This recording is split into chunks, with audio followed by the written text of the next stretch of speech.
लड़ाई है, सबसे बड़ा चेहरा कौन पिछड़ों का, ये लड़ाई है। ऐसे में अलका लांबा, राहुल गांधी भी बात करेंगे पिछड़ों की, और नीतीश कुमार भी करेंगे, तेजस्वी यादव भी करेंगे, अखिलेश यादव भी करेंगे।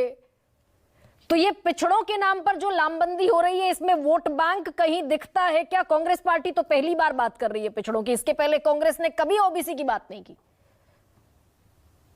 गरिमा जी, क्यों आज आवश्यकता पड़ रही है कि कांग्रेस और इंडिया अलायंस को दोहराना पड़ रहा है कि हम जातीय जनगणना को लेकर वचनबद्ध हैं। सरकार बनते ही पूरे देश में जातीय जनगणना होगी, जिसकी जितनी आबादी हक मिलेगा। कारण है इसके पीछे भाजपा आरएसएस संघ की वो सोच जो इनका अधिकार मारकर इन्हें वंचित रखना चाहती है। असम के मुख्यमंत्री हेमंत बिस्वा को क्यों माफी मांगकर अपना ट्वीट हटाना पड़ा? क्या ट्वीट था? उन्होंने लिखा कि जो शूद्र है, जो दलित है, पिछड़ा है, शोषित है, उसको जो है शूद्र को वैश्य, क्षत्रिय और ब्राह्मण की मात्र सेवा करनी चाहिए। उसके पैरों में पड़ा रही, उसका सेवा करके उसकी गुलामी स्वीकार। यह आरएसएस भाजपा की सोच की वजह से आज कांग्रेस अपना जब 138वां हम स्थापना दिवस नागपुर में मना रहे थे, तो मल्लिकार्जुन खड़गे साहब जो दलित समाज से आते हैं और राहुल गांधी जी को यह कहना पड़ा कि हमारा ये वचनबद्ध है कि हम इसे करवाएंगे, क्योंकि यही भाजपा की एक सोच है। तो अलका लांबा, मैं दो चीजें जोड़ देती हूँ, ठीक है? आपने कहा जरूरत क्यों पड़ी।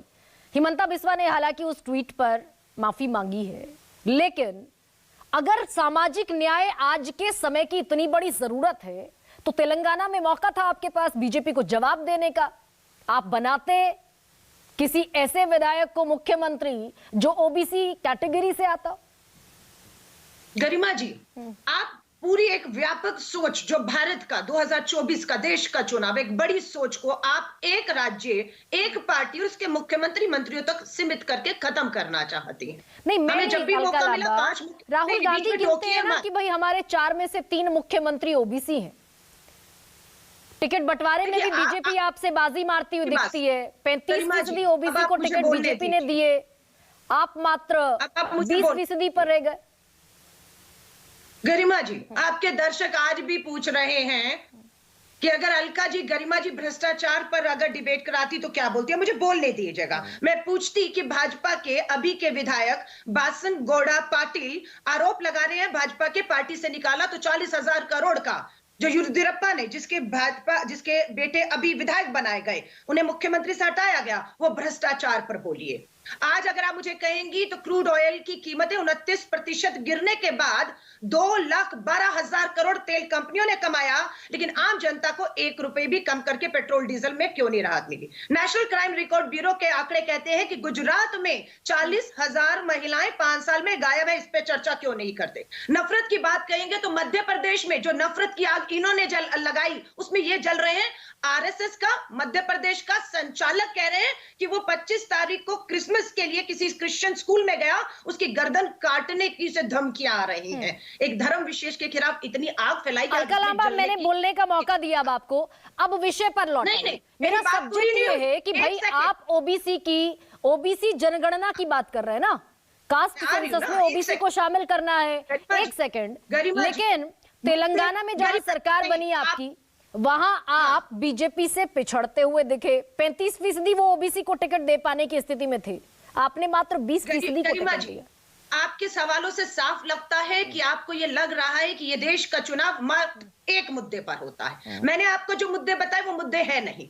मैं फिर मुद्दा बता रही हूँ। मुद्दा है कि चीन ने लद्दाख में हमारी जमीन पर हमारे मेजर शहीद शैतान सिंह की समाधि को, स्मारक को ध्वस्त किया है या नहीं?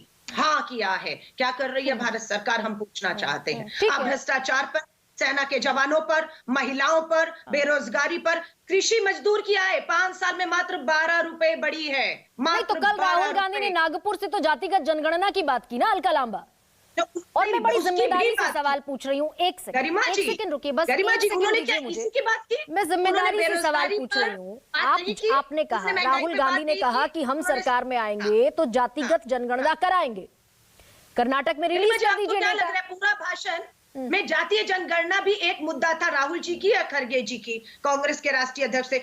आपने एक ही मुद्दे को पकड़ कर रखा हुआ है। मैं ये कह रही हूँ 10 और मुद्दे थे, और चुनाव एक मुद्दे पर तय नहीं होता है। उसमें बहुत से मुद्दे तय होते हैं। आप लोग महंगाई, बेरोजगारी, किसान, सरहद, गिरता रुपया, गिरती अर्थव्यवस्था पे क्यों चर्चा नहीं करना चाहते हैं? रिपोर्ट कार्ड आए 10 बिंदु पर चर्चा हो, लेकिन चर्चा अब सिर्फ या तो मंदिर पर होगी क्योंकि भाजपा को लाभ मिलते हुए दिख रहा है, पूरा राजनीतिकरण कर लिया है। मैं जहां रहती हूँ साउथ दिल्ली में, पूरी दिल्ली की सड़कें पट्टी पड़ी हैं, बड़े बड़े होर्डिंग इश्तिहार सरकारी, एक तरफ भगवान श्री राम, दूसरी तरफ मोदी जी, पूरा राजनीतिकरण कर दिया गया है। और हम बैठकर अगर विपक्ष के गठबंधन की, इंडिया गठबंधन के सबसे बड़े मुद्दे की, ट्रंप कार्ड की, जिस पर आप सब सहमत हैं, एक मत है, हम उस पर बैठकर बात कर रहे हैं।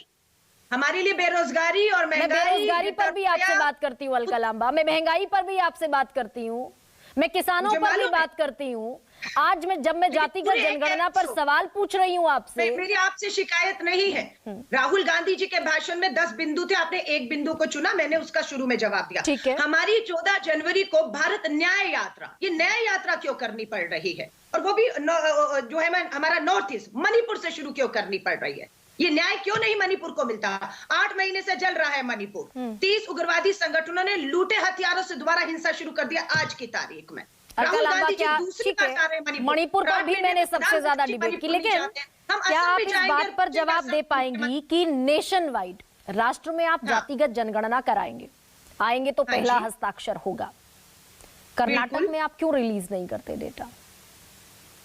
कर्नाटक की सरकार आए कितने 6 महीने हुए, 2-3 महीने हुए, और हम वचनबद्ध हैं, हम इसी सरकार में अगले 6 महीने में जातीय जनगणना करवाएंगे और उसे लागू। कम से कम भाजपा ने तो नहीं करवाई ना 5 साल में, डबल इंजन की सरकार कर्नाटका, यहाँ इनकी मंशा तो साफ है, हमारी मंशा साफ है, कांग्रेस का स्टैंड है, वर्किंग कमेटी में स्टैंड लिया गया है, जहां हमारी सरकारें हैं आज की तारीख में, वहां अगले 6 महीने में जातीय जनगणना कराकर क्षेत्र में आधार पर जिसकी जितनी आबादी हक है उसे दे देंगे, चाहे सरकारी नौकरियां हो, चाहे कहीं पे भी उनका हक है उन्हें मिलेगा। जहां तक 24 की बात है, स्वाभाविक है, इसके लिए भी ये मोदी जी की गारंटी नहीं है कि 450 का सिलेंडर मिलेगा। सरकार नहीं बना पा रहे, सवाल आज नहीं उठ रहा है। ठीक है अलका जी,